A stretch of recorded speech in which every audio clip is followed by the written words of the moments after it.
back to my channel. If you're new here, my name is Gwen, but over here the family calls me Cousin G, and I am back with some more Raising Kanan Season 4 content. Cousins, y'all already seen the title of this video. Y'all already know it's about to go down.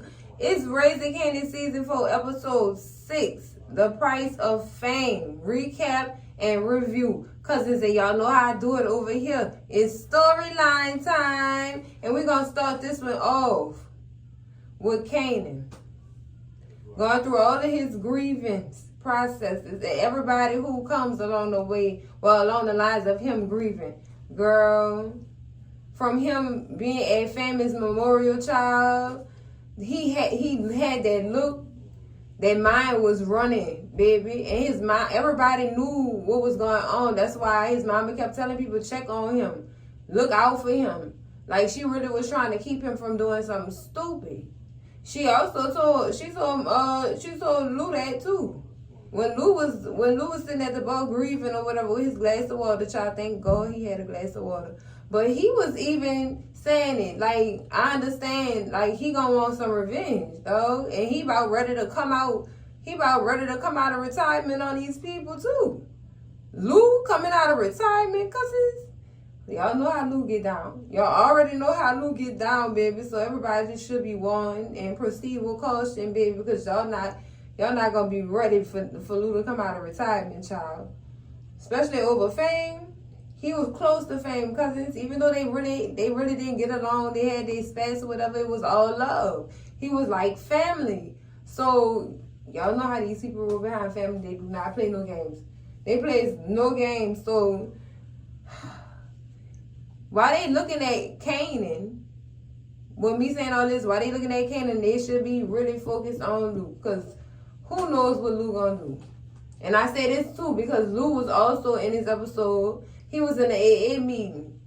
And when he went to the AA meeting, he was literally grieving. I mean, it wasn't no tears, but you could see it in his face that he was going through something. And you know, the minute you lose somebody, you won't turn to that alcohol, girl. You won't turn to that alcohol. Y'all know I'm not lying. You won't turn to that alcohol to suppress those feelings. I mean, it's just a temporary fix, pretty much at the end of the day. And Lou being fully recovered now, he's not trying to lean towards that because that's something he probably would have did in the past. He just didn't know what to do. He just knew he wasn't about to go back to that. But he was close because, hey, y'all know that come with grieving. You won't suppress that doggone, those feelings with some child. But now he looking for another outlet so that he don't really fall back into that old pattern of life that he had before. Like, I understand, child. Ooh, Lord, girl. It even fluctuated over the Lou music, doing music and stuff, child. Like, he wasn't really feeling it like he normally would be. He wasn't in that vibe. The vibes wasn't there for him. Like, he didn't know how. And when I say it leaked over into his career right now, he ended up telling B Rilla, he ended up telling Rilla, I need you to change the lyrics a little bit. Use a little bit more metaphors, you know, in your rhymes. And I think the stuff that B Rilla was saying in his lyrics was getting to Lou. Because right now it's a sensitive time right now. So I think that is what led to him telling B Rilla do something else with his lyrics. You know what I'm saying? Show your talent in lyricism. That's all he was trying to tell him. Rilla took that as an insult. My music is my music. I know you ain't gonna get me out of jail to tell me I need to change my style. It's a lot you need to change, dude. Your mind is horrible. His mindset horrible. Horrible. Now I ain't gonna lie, when it come to his kid, yeah, he willing to go all out. I understand that. You know, that's something I can get on. But he have to learn how to take criticism. Corrective criticism too. He just a criticism in a whole. That's what he needs to learn how to take. He took what Lou said as an insult, and it wasn't that. He was just trying to improve the level that you own. Because what you talking about is just one-sided at this point. Like, Make me think about what you're saying. Use your words. And when I say use your words, use them in different ways. That's what he was telling him, and I don't think he comprehended what Lou was trying to do. I don't think he comprehended. It got to a point where Lou had to leave the studio and everything. Like, let me leave before I do something. Let me get up out this studio if I do this, boy. And Lou was like, yeah. And seriously, boy, you don't want Big Lulu to come out of retirement on you, boy. Especially right now. All them feelings of revenge that he have on his heart right now, especially dealing with what happened to Fame. Yeah, you might want to tread lightly though. Like, calm down. I'm trying to help you out while I'm grieving and going through something. Be grateful. That's his problem. He not great. Really not the most grateful person, because he don't show gratitude at all. Sometimes he did show it sometimes, but child, He a problem. And he gonna be a problem. We gonna talk about him a little later on in this doggone recap and review. Cause girl, he about to get himself put himself in a hole he can't dig himself out. That's all I'm gonna say, cousins. But along the lines of back to Kanan. Kanan is trying to get information on what happened to Fame, and he's trying to do it the best way possible, cousins. He's trying to keep his ear to the streets, get information out his crew, and all that. And OC is a problem, cousins. We already know OC is a problem, and I think Kanan catching on to him. Kanan know he up to something. He knows something ain't right with him. Like, dude, why is you stalking Kanan and following him to the storage unit? Yeah, we know he's storing money up in there, but for you to be following him and be on random ass phone calls while you in the spot, I don't trust OC. I don't trust him at all. Child, we already know he got dealings with unique meat mouth. At this, I'm sorry to say it like that, but he is a meat mouth spilling tea, girl. I'm saying what I'm saying. He is. We know he unique meat mouth, child, and everything that happened, he gonna run back and tell unique. But the crew end up going to find out what happened to Fame, and supposedly it was supposed to be Freddie Crew. It was supposed to be Freddie Crew who got down on Famous. But child, when they finally do catch up with Freddie Crew, they got a different story. Baby, guess what they were saying? The cops was involved. They said it was the cops. It was some dirty cops who did that. They felt like Famous was about to rat on them. And you know that? You know when they said that at the basketball court, girl? Because Juke, baby, I'm sorry. We going to get to Juke, too, because Juke was on demon time. Whole episode, girl. Well, I'm here for it. The turn has now arrived, child. Now we get to see her turn into what we seen on OG Power, girl. This is exciting. Anyways, they said it was some dirty cops, and they thought that the dirty cops had did something to Famous because they thought Famous was going to snitch on them or whatever. And when they said dirty cops, I thought about Detective Howard, and I also thought about Garcia, because Garcia been hounding Kanan and everybody else trying to get information on Famous and where is Famous. So I mean, if he questioning what Famous is, the only other dirty cop I know to have done something to Famous is Howard. But the revenge is already had, because he's no longer with us. He gone to the upper room. Child, Rock made sure that he gone. So when they say dirty cop, I didn't think about Garcia, who I don't know whether or not he had something to do with it either. He's still in my pocket when it comes to people who could have possibly had something to do with that boy unalivement. I think about him and I think about Howard. Because Howard was telling Rock, or was that Andrea, or was that Howard? One of them told her that they had Fame in the police station trying to shake him up, and he was a loose end that needed to be dealt with. So when Rottenham told him no, he must have went and did it anyway. Now, did Rock know that he did something famous? Shit, and that's why she put one in his head, or did she think he was a loose end? Yeah, buddy. Yeah, buddy. Either way, he out of here. And if he was the one to do that to Famous, problem already solved and taken care of. Girl. But then again, no, it's not, because y'all still got Garcia left. He a loose end on that part. Girl, this is crazy. This is so crazy.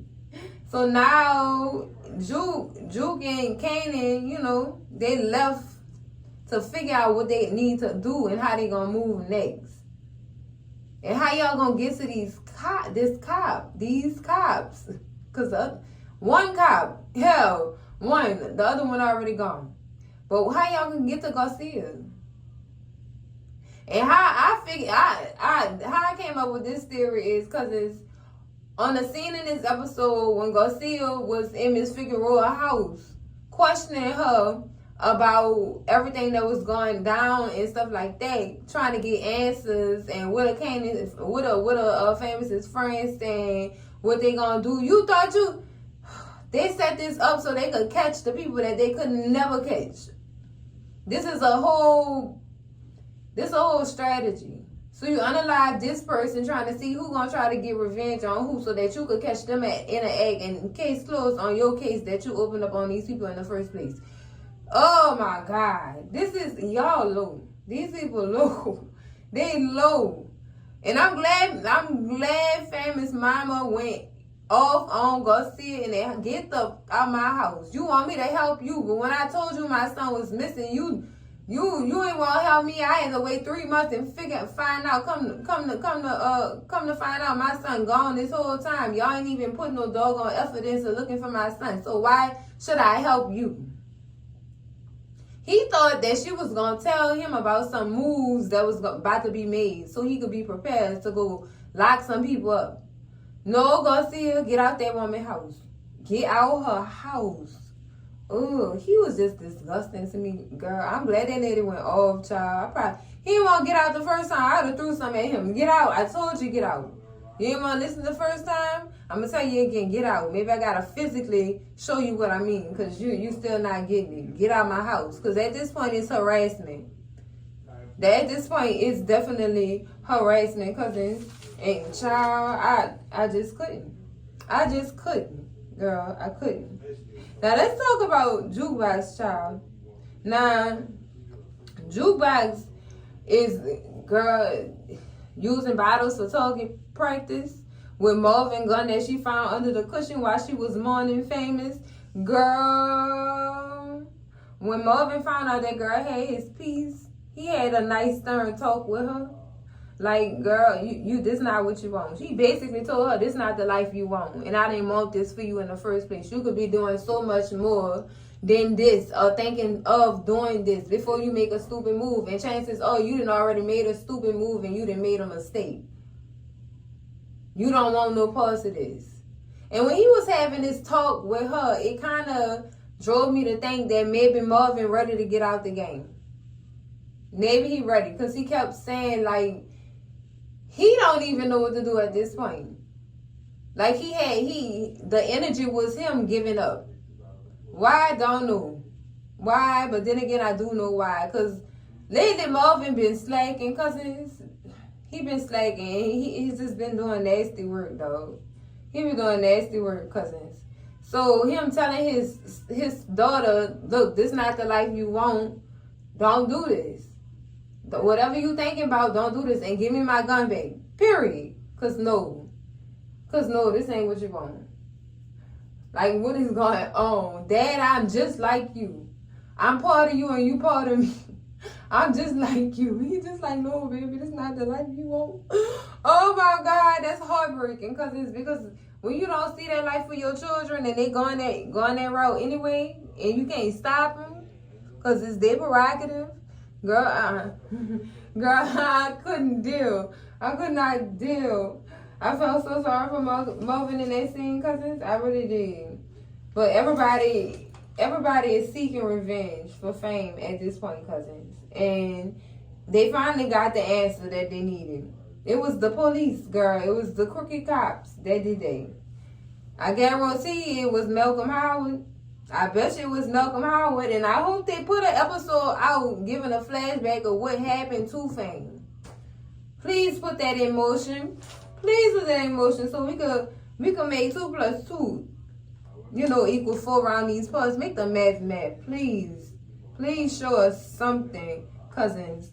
Now, on to this portion of characters mourning famous and the way that they are mourning them. Now, Lou, child, is Lou for me. Lou, you and Jess, I can't deal. I cannot deal, cousins.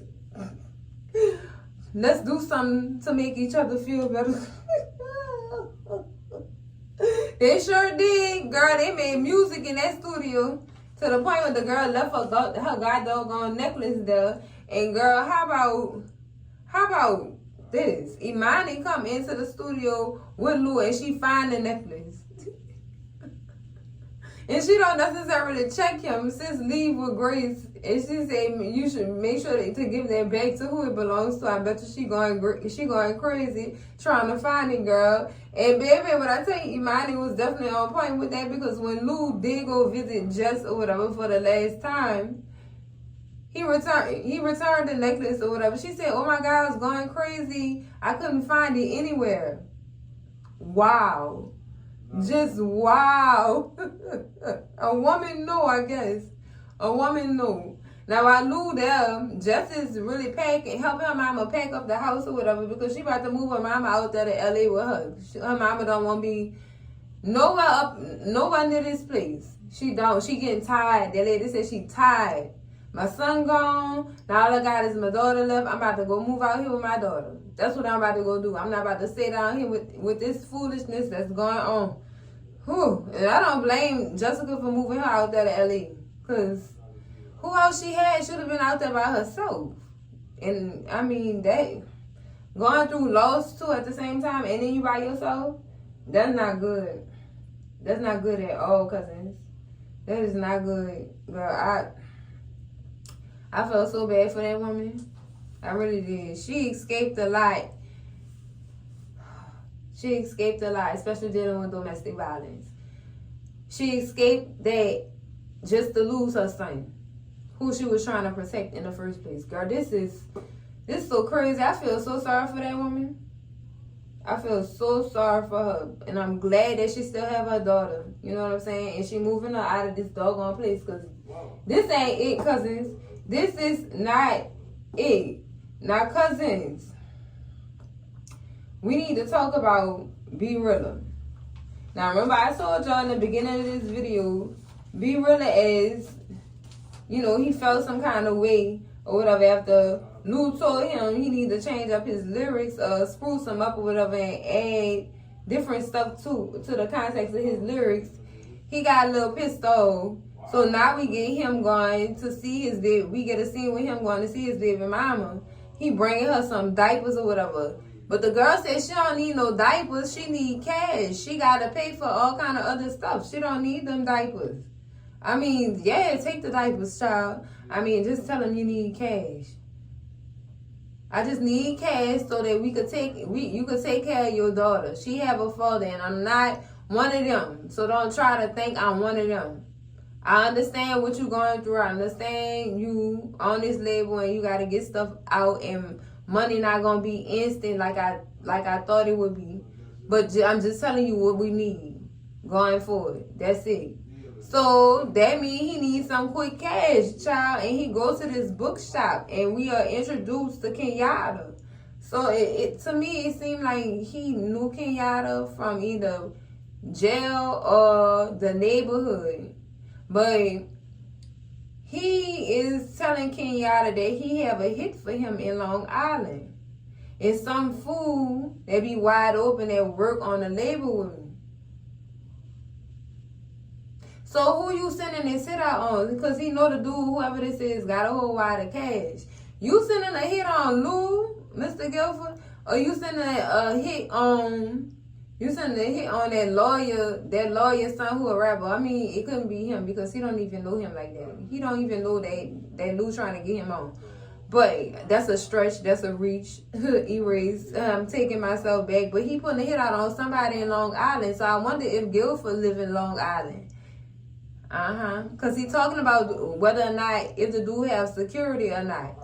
And I guess he feel like Guilford going to be an easy hit because Guilford too cheap to pay for security at this point. That's what he said.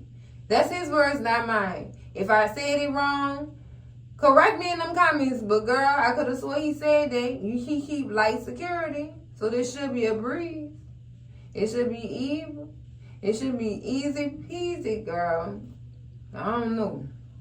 But speaking of that rich rapper that Lou was trying to get at, Imani was coming. When Imani found Jessica necklace or whatever in the studio, she was originally coming to the studio to see how Lou was doing and to also give him the news that she had spoke with her college friend who is the lawyer and mother of the rapper they seen when they was scouting. And, you know, she let her know, well, she let him know that his mama was gonna come down to the label or whatever and discuss business or whatever. So I don't know what's about to happen with this, because it's a whole new rapper. Is really gonna feel the way about him bringing other rappers in? Is he gonna understand that this is a label and this is what happens? Just make sure you worry about yourself and your music that you're supposed to be putting out, your projects that you're working on. Who knows? Because he already got a little attitude on him that I don't like, cousins. I don't like it. I don't like his attitude at all, girl. But anyway, he about to go rob somebody. Him and this man, Kenyatta. They about to go rob somebody.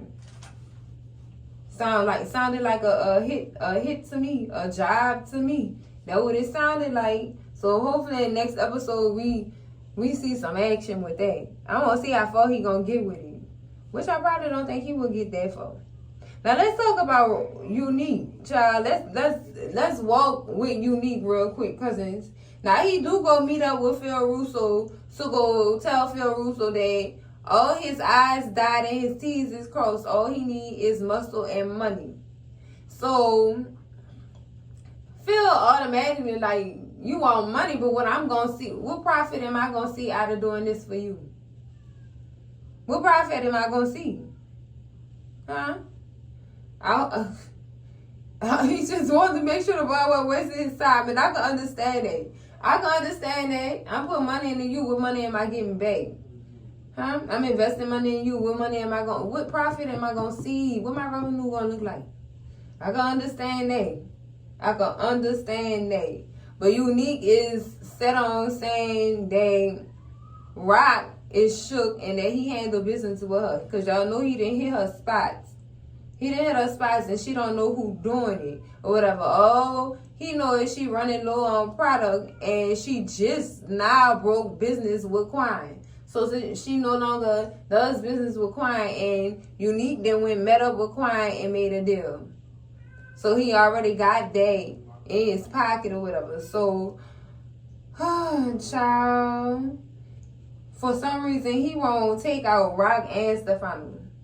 But what he not understanding is Rock is not the reason why you fell off that cliff. So why are you blaming her? This is what I can't get with what you need.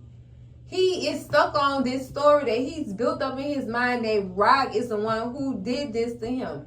She had my brother do this to me so she could take over my business when she told me that she wasn't going to do this no more. First of all, Rock didn't even like your brother like that. Let's keep it a stack, Jake. She didn't like your brother like that, nor did she have communication with your brother like that. The only person who had communication with your brother like that was Kanan, whom he was in business with. So why are you constantly blaming this woman for your downfall? Huh? So yeah, she had to get back in the game for her own reasons, not because she needed you out the game, out of her way so she could run her business the way she wanted to. That was unfortunate that happened to you and that it was done by your own brother. That's unfortunate. But how dare you blame this lady for you losing everything? That wasn't her fault. That was your brother's fault. And I think he mad that he couldn't get Ronnie himself. at this point because, girl, he mad. He is upset. But I'm hoping they have some words. And which I know they will, because at the end of the episode, Unique then broke in this lady's house. Sitting in the lady's kitchen eating her butter pecan ice cream. I know you lying. Butter pecan probably and cream. Girl, put my ice cream back in that freezer, young man. Girl, that was a shock of a lifetime, girl. She did see a ghost. That's what that's the exact look she gave. As if she had seen a ghost. I understood why she was looking like that. Because you expected him to be there, and then I just aborted your babies. Oh, girl, what if she tell him that she was pregnant? Ooh, now that's hot tea, girl, out the pot. Girl, boiling. Cousins. Oh, that's crazy. But let's move on to what else Unique did on his stroll in his Power Universe, cousins. Now, he went, and I like that he went and got himself together and took them bummy clothes off, girl, because Lord knows he looked like he lived under a bridge. But I'm glad he went and got fitted, suited, and booted, baby, got that haircut and everything, girl. I was like, okay, Joey, I see you. Oh, he got himself suited and booted. And while he was meeting with Phil Russo, and he told Phil Russo he needed some muscle, Phil Russo ended up giving him this number to some dudes in Trenton. The dude's name is Akbo. So after Unique gets suited and booted, he make his way on down to Trenton and pay a visit to Akbo, telling him I need muscle. And Akbo, honestly, because it's like everybody else, Akbo was surprised to see Unique. He was surprised. Like, I thought you was 6 feet under. I ain't know you was still kicking. I ain't know your feet was still beating the concrete. I had no clue. But now you see me, now you don't. He back. He back. Child, and he coming to Akbo for some muscle. Now, what Akbo really want is some monies. You know? He wants some money. That's what he want. My guys, they do not come cheap. And me and Phil Russo set up a parlay so that I can do business with you. And everything could align the way that it's supposed to. Child. Unique is building his army right back up, cousins. He really was working hard to build that army back up. And I wasn't mad. I was not mad. I was not mad at all, because it's like, he really is doing it right before our eyes. Like, this is some crazy stuff. He said he's slowly building, because when he hit, he won't hit back. He won't come back hard, and he won't do it fast. So nobody will notice that it even happened. And that's exactly what he's doing. He really is making his little comeback. And you know what, honestly, cousins, I'm not mad at him, but you blaming the wrong people. You blaming the wrong people at this point, man. But let's talk about Rock, cousins. Now, Rock, then met with David, disgusting ass. Baby, when she went met with him, when her and Marvin went met with David, child, he was not listening to her. Her whole reason for going to meet with this fool was to tell him, get my stuff on the trucks and go ahead and make the deliveries. I need my money. And he talking about some goddamn party. Don't know nobody come here to plan no party, little boy. We came here to get business moving. Talking about some of his drivers out. Okay, it's not my problem. The drivers you do have, my product need to be moving. I don't care what you got going on. First, we're going to talk about my money. Then we're going to talk about your little shindig. Don't nobody have time for this. Like, girl, the way he was finicking over wall color, I could have slapped him. I could have licked and slapped him. I felt Marvin on everything he was doing to David at that point. He was just doing too much. Too much. Don't nobody want to deal with nothing like that. I came here to talk business, man. So Rock got frustrated and she walked out. She just like, Marvin, you gonna have to deal with him now since you took his partner out. And that was a good punishment for Marvin at the end of the day to me, cousins, because Why did you take that man? All you had to do is leave him alone, like he said, Marvin. I understood the frustration, but you should have just left the man alone. It's obvious he was emotional. He was in his little feelings. You should have just turned around and walked away and used your breathing. Use your breathing and just tackle that situation like that. Child, I wonder how Marvin gonna do this, cause David is a pill. He a real pill. He really is. Was Rock wrong for that? Hell no. Marvin made this mess. Now he gotta clean it up. And no, she do not want him to take David out. She's stressed that. And I hope it got through his head, child. I hope it got through his head that she did not want him to unalive that man. We still need to do business with him. You do not need to unalive him too. You already took his partner out.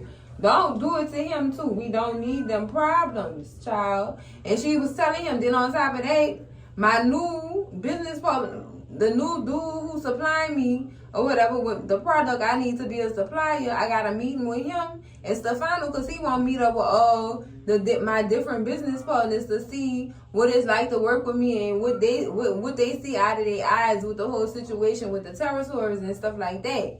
So she do end up going meet with Stefano and Hafiz so that they could arrange business or whatever, and so she could show Hafiz that she is trustworthy and she is serious about her business.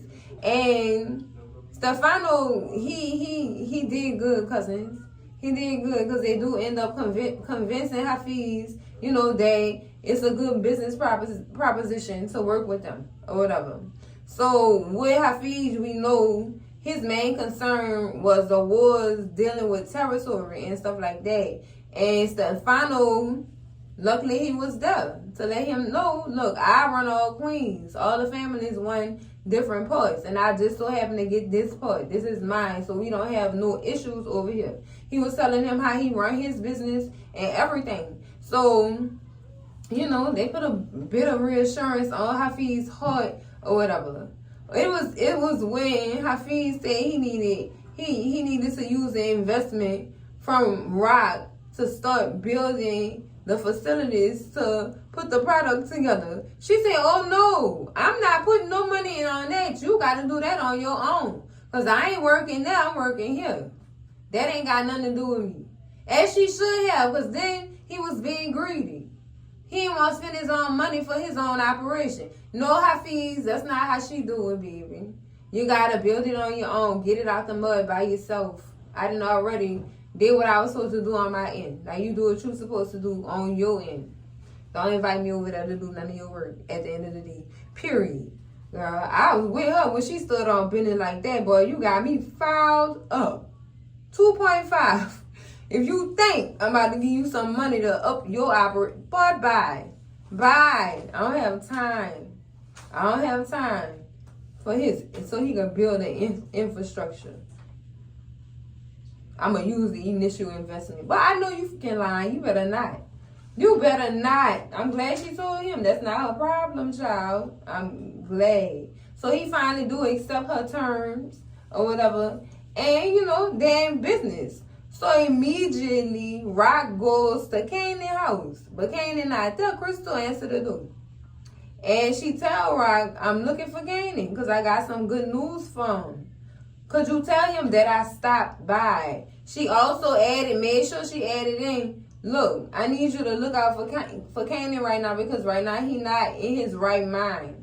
He definitely going to be seeking revenge at that point, in so many words. So I need you to look out for him and make sure he don't get himself in more trouble than he already in. And Crystal agreed.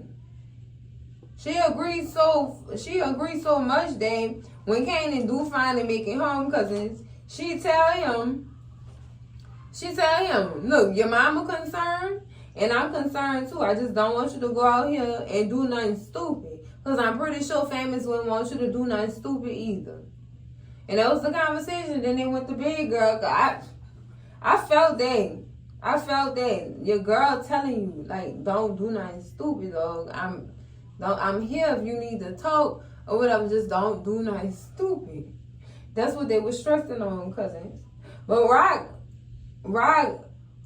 Also, cousin, she did go see Irwin or whatever. And Irwin still feels some type of way because all his people getting laid out or whatever. And he don't want none of that to happen to his restaurant or in his restaurant. So then he ended up telling her, I'm just concerned at this point, but I'm going to continue to do business with you.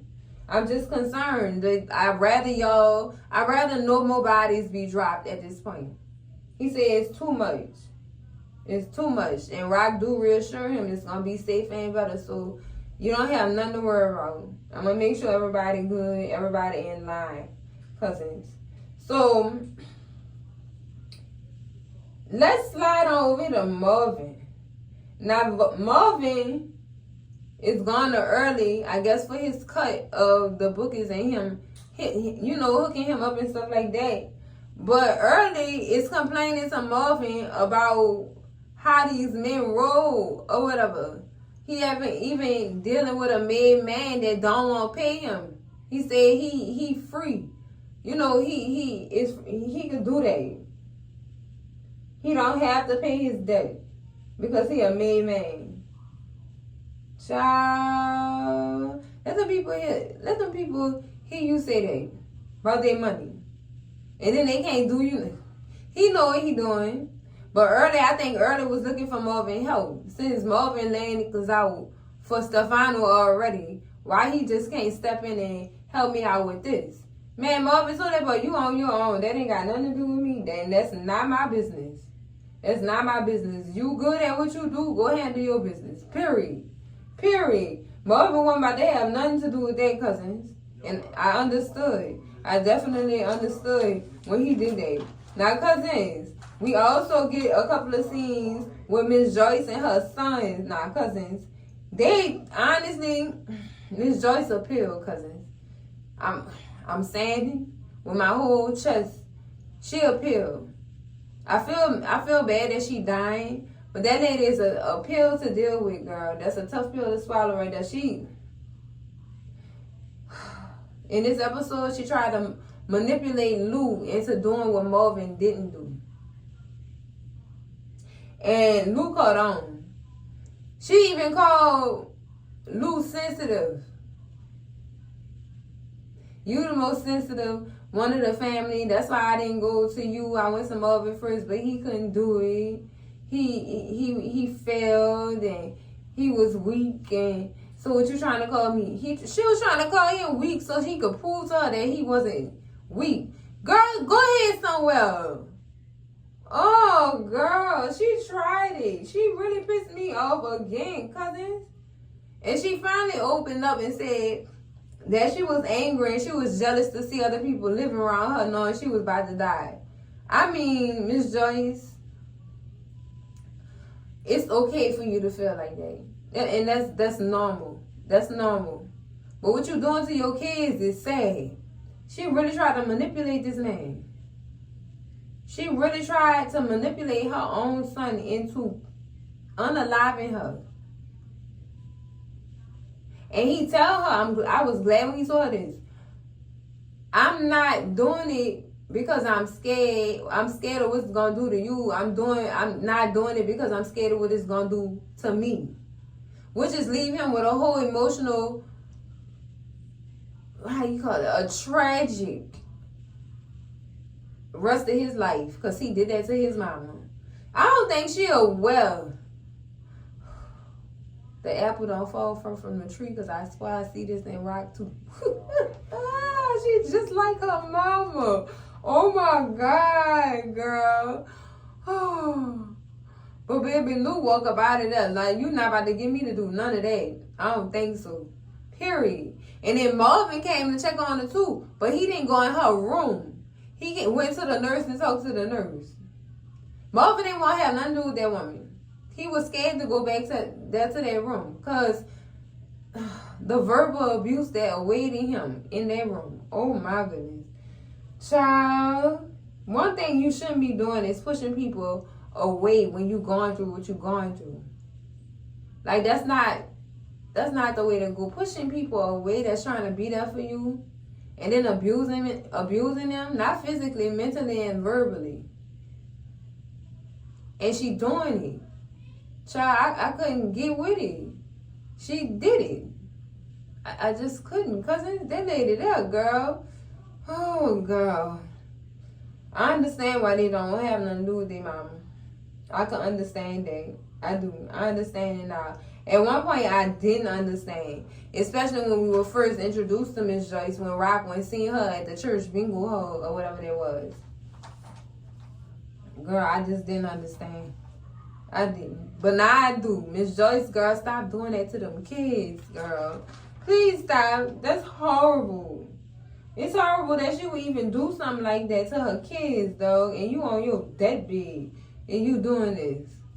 Cousins, that foul with me. I ain't like that. I ain't like it, cousins. But cousins, that's it for the recap and review of Raising Kanan Season 4, Episode 6, girl. Oh my goodness. It didn't take a lot out of me like the last one did. But this episode deserves a 10 out of 10 recommend for everybody. And the hood ass grandma. Girl. It was just a lot. It was a lot. But cousins, that's it for the video. Make sure y'all like, comment, and subscribe. And I'm going to see y'all in the next one. Cousins, love y'all. Bye.